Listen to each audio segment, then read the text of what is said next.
बिस्मिल्लाहिर्रहमानिर्रहीम। Dear students, आपका teacher Aftab आलम आपके सामने हाजिर है।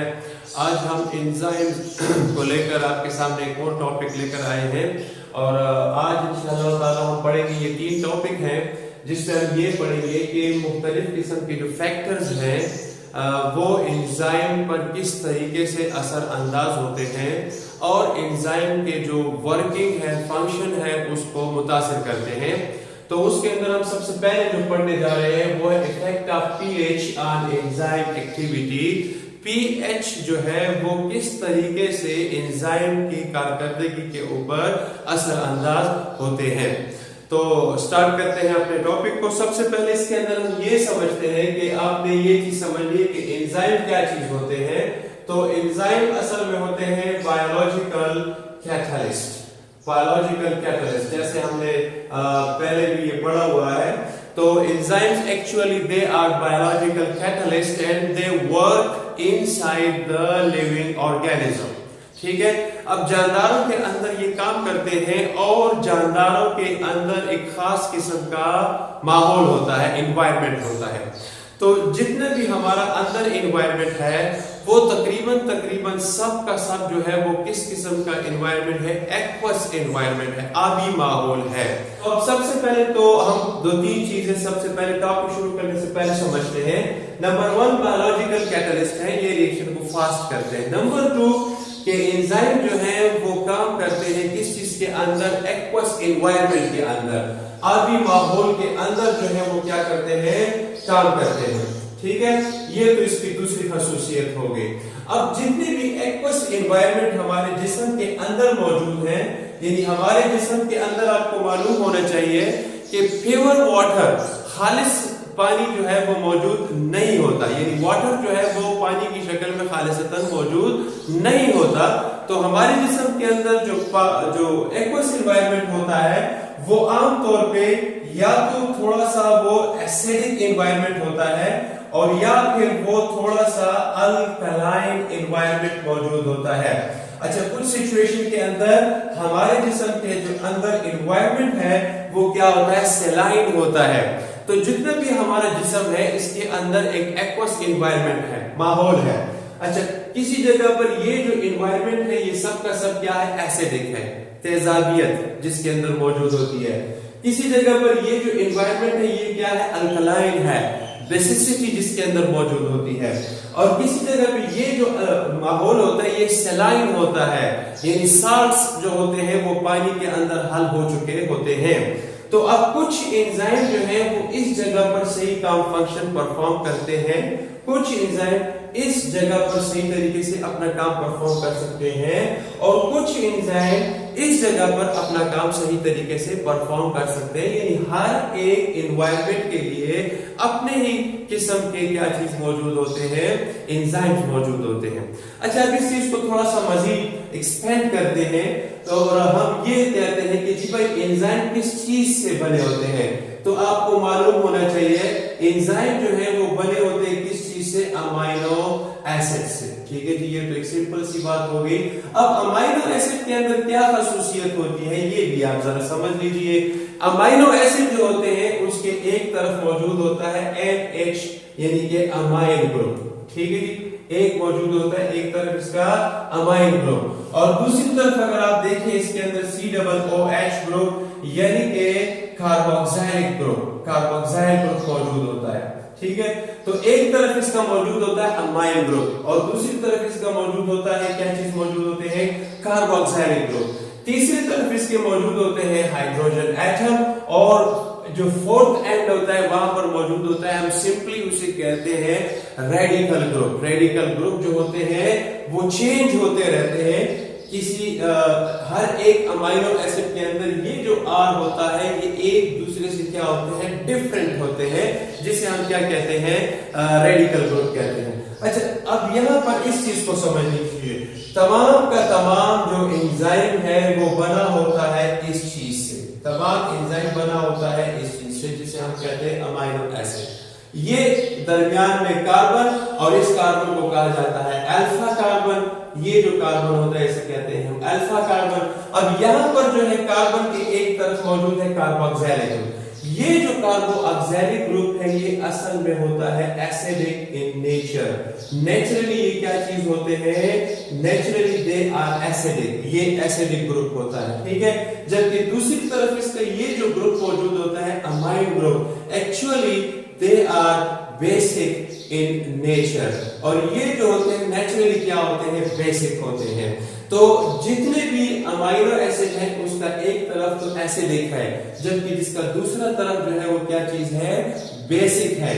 अब हम इसी चीज को इस चीज के अंदर अप्लाई करते हैं, इस्तेमाल करते हैं। किस तरीके से, हम कहते हैं कि जी एंजाइम जो है वो एक्वस एनवायरनमेंट में काम करते हैं। फिर एक्वस एनवायरनमेंट जो है वो क्या होता है, एसिडिक होता है। फिर हम कहते हैं एंजाइम बना होता है किस चीज से, अमाइनो एसिड से। फिर हम कहते हैं कि एसिडिक एनवायरनमेंट के अंदर वो एंजाइम मौजूद होता है जिसके अंदर कार्बोक्सिलिक ग्रुप एसिडिटी वाला मौजूद होता है, यानी कि उसके जो रेडिकल ग्रुप होते हैं, जिसके ये जो साइड होता है, ये दोनों साइड, ये साइड और ये साइड, ये क्या होने चाहिए, एसिडिक होने चाहिए। तो नेचुरली जिस एनवायरनमेंट के अंदर जो सा एंजाइम फंक्शन कर रहा होता है उसका जो स्ट्रक्चर होता है वो उसी एनवायरनमेंट के मुताबिक बना हुआ होता है। यानी जोन सा एनवायरनमेंट होगा उसी किस्म का एंजाइम का क्या होगा, स्ट्रक्चर भी होगा। तो जिस किस्म का स्ट्रक्चर उसी किस्म का एनवायरनमेंट। तो अब जैसा एनवायरनमेंट उसी किस्म का स्ट्रक्चर, तो इसमें फायदा क्या होगा, फायदा ये होगा कि वो एंजाइम जो है उस माहौल के अंदर सही फंक्शन परफॉर्म कर सकते हैं, ठीक है जी। तो अब यहाँ पर ये हम जो है ये तो इसका थोड़ा सा बेसिक आइडिया हो गया। थर्ड चीज जो इसके अंदर हम कहते हैं वो पीएच है। पीएच किसे कहते हैं, power of hydrogen. Power of hydrogen को समझते हैं किस तरीके से कि फॉर एग्जांपल आपके पास 3 किस्म के सॉल्यूशन है, जिसमें से एक सॉल्यूशन होता है न्यूट्रल, एक सॉल्यूशन होता है एसिडिक और एक सॉल्यूशन होता है बेसिक, या जिसे हम क्या कहते हैं, अल्कलाइन कहते हैं। 3 किस्म के हमारे पास क्या मौजूद है, सॉल्यूशन मौजूद है। हाइड्रोजन आयन कंसंट्रेशन यानी कि power of hydrogen, power of hydrogen को हम कैसे डिस्क्राइब करेंगे कि अगर हमारे पास कोई ऐसा मॉलिक्यूल कंपाउंड कोई सॉल्यूशन मौजूद है जिसके अंदर आयोनाइज होने की सलाहियत मौजूद हो, यानी वो आयोनाइज हो सकता हो, तो फिर उसके अंदर हम क्या करते हैं, 2 चीजों को स्टडी करते हैं या 2 चीजों को अपने उसमें रखते हैं, 2 चीजों को ख्याल में रखा जाता है। एक है इसके अंदर हाइड्रोजन आयन और दूसरा इसके अंदर मौजूद है hydroxyl ion, hydrogen ion and hydroxyl ion. तो फिर जब हमारे पास एक सॉल्यूशन होता है जिसमें कि the hydrogen ion is equal to the hydroxyl ion concentration, if the concentration of hydrogen ion is equal to the hydroxyl ion, दोनों की कंसंट्रेशन आपस में इक्वल होती है किसी सॉल्यूशन के अंदर, तो फिर इस किस्म के एनवायरनमेंट को, इस किस्म के माहौल को हम क्या कहते हैं, न्यूट्रल सॉल्यूशन कहते हैं। लेकिन जहां पर हमारे पास the hydrogen ion concentration is greater than the hydroxyl ion concentration, अगर हमारे पास कोई सॉल्यूशन ऐसा मौजूद है जिसके अंदर हाइड्रोजन आयन की मिकदार, कंसंट्रेशन, तादाद हाइड्रोक्सल आयन की तादाद इन कंसंट्रेशन से ज्यादा होती है, तो फिर उसको हम क्या कहते हैं, एसिडिक सॉल्यूशन कहते हैं। अब डिपेंड करता है इस चीज के ऊपर कि ये कंसंट्रेशन थोड़ी सी ज्यादा है या बहुत ज्यादा है। अगर कम ज्यादा है तो इसे हम कहते हैं कम एसिडिक, यानी लेस एसिडिक, ठीक है ना, वीक एसिडिक, ठीक है। लेकिन अगर ये ज्यादा, बहुत ज्यादा है, डिफरेंस बहुत ज्यादा है, तो फिर इसे हम कहते हैं स्ट्रॉन्ग एसिड, ठीक है, मोर एसिडिक, यानी तेजाब से भरा हुआ, ठीक है। और तीसरे तरफ अगर हम देखें, if the hydrogen ion concentration is less than the hydroxyl ion concentration, अगर हाइड्रोजन आयन की मिकदार कम है हाइड्रोक्सल आयन से, तो फिर इस किस्म के सॉल्यूशन को हम क्या कहते हैं, बेसिक सॉल्यूशन कहते हैं या अल्कलाइन सॉल्यूशन। इसकी मिसाल भी बिल्कुल वैसे ही है कि अगर कम डिफरेंस है तो इसे हम क्या कहते हैं, वीक बेस कहते हैं, ज्यादा डिफरेंस है तो इसे हम कहते हैं स्ट्रॉन्ग बेस असल में। सही है जी। तो ये तो थोड़ा सा आइडिया था किस चीज के बारे में, थोड़ा सा इस चीज को समझने के लिए कि हम जिस टॉपिक को अंदर पढ़ रहे हैं उसमें ये जो मेन चीजें हैं वो कौन कौन सी हैं, ठीक है ना। तो पहला एंजाइम क्या चीज होते हैं, उनको एनवायरनमेंट की बात, दूसरी तरफ अमीनो एसिड उसका स्ट्रक्चर, और तीसरी तरफ इस चीज को समझना कि ये पीएच है ये किस चीज को कहते हैं। अब हम थोड़ा सा इसके अंदर पढ़ते हैं कि पीएच किस तरीके से पीएच किस तरीके से एंजाइम की एक्टिविटी को मुतासिर करते हैं, ठीक है स्टूडेंट्स। अब हम अपने टॉपिक की तरफ आते हैं कि पीएच किस तरीके से एंजाइम के फंक्शन को मुतासिर करते हैं। सबसे पहले तो आप इस चीज को समझें कि जिस्म के अंदर जितने भी एंजाइम काम कर रहे होते हैं वो एक खास पीएच पे काम करते हैं, जिसे हम कहते हैं ऑप्टिमम पीएच। ऑप्टिमम पीएच का क्या मतलब होता है? ऑप्टिमम पीएच का मतलब होता है आइडियल पीएच। आइडियल पीएच यानी कि the pH of an enzyme eight which it works at it best, वो पीएच जिसके ऊपर एक एंजाइम सबसे बेहतरीन तरीके से फंक्शन परफॉर्म कर रहा होता है और उसकी जो एंजाइमेटिक एक्टिविटी होती है इट्स मैक्सिमम पीक पर पहुंची होती है, तो इस किस्म के पीएच को हम क्या कहते हैं? ऑप्टिमम पीएच कहते हैं। अच्छा, दूसरी चीज यहां पर समझे कि हर एक एंजाइम का जो ऑप्टिमम पीएच होता है this is different from another enzyme. हर एक एंजाइम का जो पीएच होता है वो दूसरे एंजाइम के ऑप्टिमम पीएच से क्या होता है? मुख्तलिफ होता है, क्योंकि कुछ एंजाइम काम कर रहे होते हैं हमारे ओरल कैविटी के अंदर, जैसे सलाइवा हो गया तो उसका पीएच कुछ डिफरेंट है। कुछ एंजाइम काम कर रहे होते हैं हमारे स्टमक के अंदर, मैदे के अंदर, उसका पीएच डिफरेंट है। कुछ एंजाइम काम कर रहे होते हैं हमारे स्मॉल इंटेस्टाइन के अंदर, तो उसका पीएच डिफरेंट होता है, ठीक है। तो हर एक लोकेशन के हिसाब से हर एक जो पीएच, हर एक एंजाइम का जो पीएच होता है this is different from one another. कुछ work better in acidic medium and some of them work better in the basic medium, ठीक है। तो बहरहाल जो भी हो, तो जिस पीएच पर कोई भी एंजाइम जबरदस्त तरीके से चल रहा हो, काम कर रहा हो, तो उसे हम क्या कहते हैं? ऑप्टिमम पीएच कहते हैं। वजह क्या होती है कि वो जो पीएच होता है वो इसके स्ट्रक्चर को, किस चीज के स्ट्रक्चर को? एंजाइम के स्ट्रक्चर को क्या करता है? मेंटेन रखता है। यानी उस पीएच के अंदर वो जो एंजाइम होता है उसकी शक्ल और सूरत वो जो होती है क्या होती है? बिल्कुल स्टेबल होती है, जिसकी वजह से एंजाइम जो होते हैं वो अपना काम सही तरीके से परफॉर्म कर रहे होते हैं। अब जैसे जैसे पीएच के अंदर फर्क पैदा होता है तो फिर मसला क्या पैदा होता है कि नंबर 1 चेंजेस, किस चीज के ऊपर फर्क पैदा होता है? Ionization of amino acids. Amino acid जो होते हैं उसकी आयनाइजेशन स्टार्ट हो जाती है, यानी कि वो जो बैलेंस होता है उसका हाइड्रोजन आयन कंसंट्रेशन और हाइड्रोक्सिल आयन कंसंट्रेशन का जो बैलेंस होता है वो जो होता है वो डिस्टर्ब होना शुरू हो जाता है। जैसे जैसे पीएच में फर्क पैदा होता है तो इसी तरीके से जो अमीनो एसिड के ऊपर आयंस मौजूद होते हैं, एक तरफ कार्बोक्सिल और दूसरी तरफ अमाइन, उनमें जो होता है फर्क पैदा हो जाता है। दूसरी तरफ पे क्या होता है? The charge present on enzyme, charge on enzyme, enzyme के ऊपर जो चार्ज मौजूद होता है, जो चार्ज डिस्ट्रीब्यूशन होती है, वो सब का सब मुतासिर होना शुरू हो जाते हैं। जैसे जैसे पीएच पे फर्क पैदा होता है तो पूरे के पूरे अमीनो एसिड्स और अल्टीमेटली पूरे का पूरा जो एंजाइम होता है उसके ऊपर जो चार्ज डिस्ट्रीब्यूशन होता है उसके ऊपर क्या पैदा होता है? फर्क पैदा होना चाहिए। दूसरी चीज, तीसरे नंबर पे क्या डिस्टर्ब होता है? Shape of the enzyme. Enzyme की जो शक्ल होती है उसके अंदर आहिस्ता आहिस्ता बिगाड़ पैदा होना शुरू हो जाता है। और आप समझ सकते हैं कि एंजाइम के ऊपर एक शक्ल होती है, जगह होती है जिसे हम एक्टिव साइट कहते हैं।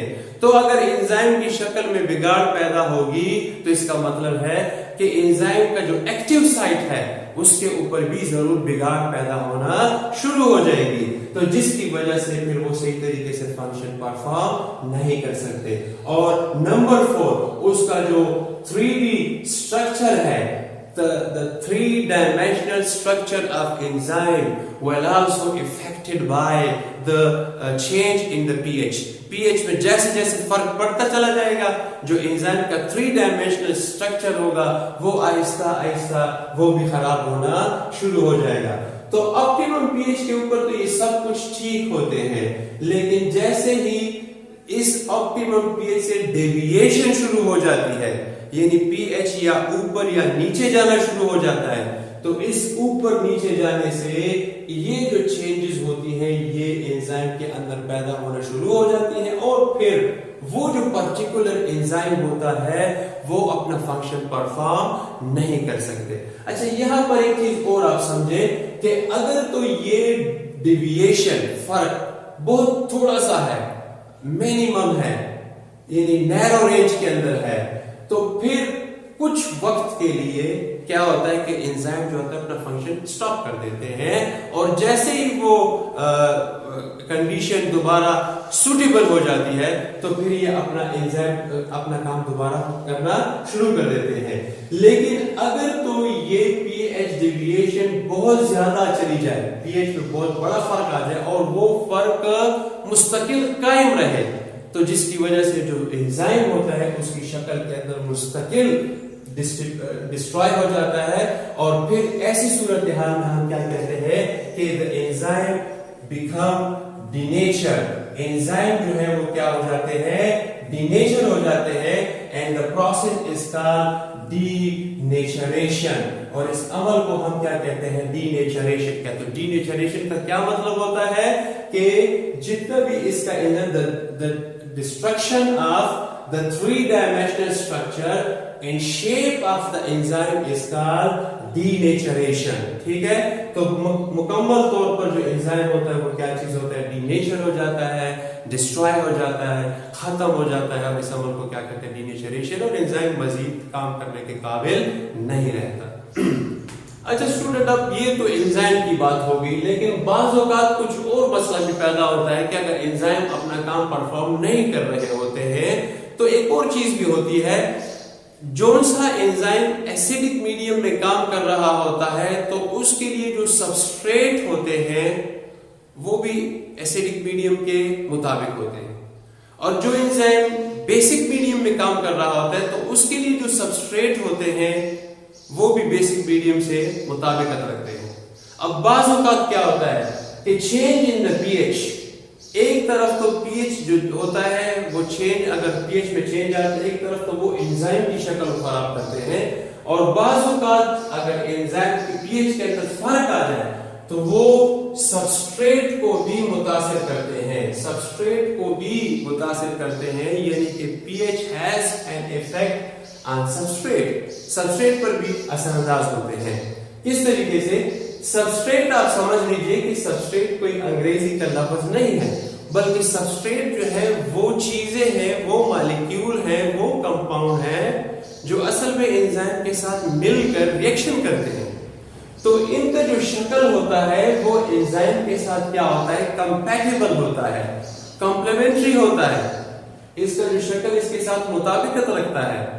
अगर इसकी शक्ल में बिगाड़ पैदा हो जाए तो फिर भी एंजाइम इसको पहचान नहीं सकता, तो जब एंजाइम इसको पहचान ही नहीं सकेगा तो वो एक्टिव साइट के साथ अपना क्या कर सकता है, बॉन्ड नहीं बना सकेगा। तो जब एंजाइम अपना बॉन्ड नहीं बना सकते तो इसका मतलब यह है कि जो एक्शन है वो प्रोसीड नहीं हो सकता। तो इस चीज को भी समझे कि पीएच जो है इसका सबस्ट्रेट के ऊपर भी बिल्कुल ऐसा ही असर होता है जैसा कि इसका असर होता है किस चीज के ऊपर, एंजाइम के ऊपर। तो पीएच जो है वो सबस्ट्रेट को भी क्या करते हैं, आयनाइज करते हैं। पीएच जो है सबस्ट्रेट को क्या करते हैं, चेंज करते हैं, चार्ज, उसका जो चार्ज होता है उसकी डिस्ट्रीब्यूशन को चेंज करते हैं। पीएच जो है सबस्ट्रेट की शक्ल को क्या करते हैं, खराब करते हैं।